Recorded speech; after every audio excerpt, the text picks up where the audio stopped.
La mairie de Sainte-Marie a engagé une procédure au tribunal administratif afin de faire nommer un expert judiciaire. Cet expert a été nommé, il a fait son rapport et un arrêté de péril ordinaire a été pris sur cet immeuble tout neuf qui s'appelle Caravel, qui accueille aujourd'hui des personnes âgées. Je rappelle quand même que des personnes ont failli mourir dans cet immeuble, que c'est un immeuble effectivement sur lequel nous maintenant on va rechercher la responsabilité du bailleur et du constructeur, parce qu'il s'agit quand même de problèmes extrêmement graves qui se produisent effectivement sur cet immeuble le jour du passage du cyclone.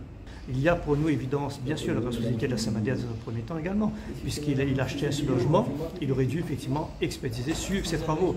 Le deuxième, effectivement, recherchera également la responsabilité du constructeur qui en parle, pour savoir effectivement comment on a pu livrer un immeuble avec autant de problèmes et comment, effectivement, sur un cyclone avec 150 km/h, un toit sans vol, voilà, et sachant quand même que l'immeuble n'était pas livré et qu'il y avait déjà un logement insalubre au rez-de-chaussée.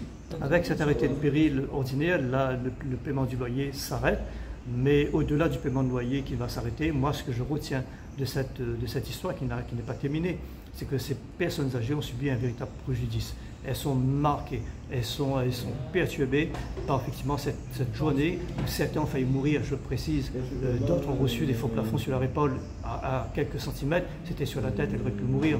Donc la situation aujourd'hui, au-delà de la tête péril, on veut dire qu'on doit se souvenir, ne jamais oublier ce qui s'est passé à Caravel ce lundi lorsque le cyclone est passé.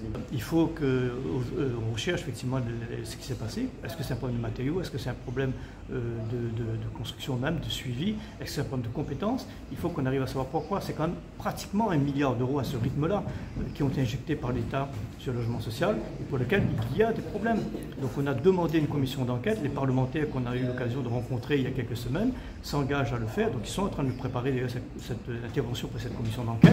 Et ce sera également un tournant pour La Réunion. Il faut que ce problème également remonte au niveau de la presse nationale parce qu'il faut qu'on voit ce qui se passe à La Réunion. On ne peut pas être un département français qui accueille aujourd'hui le plus grand nombre de logements sociaux, avec un grand nombre de bidonvilles modernes, avec des personnes qui sont malades, des personnes qui sont en danger en permanence.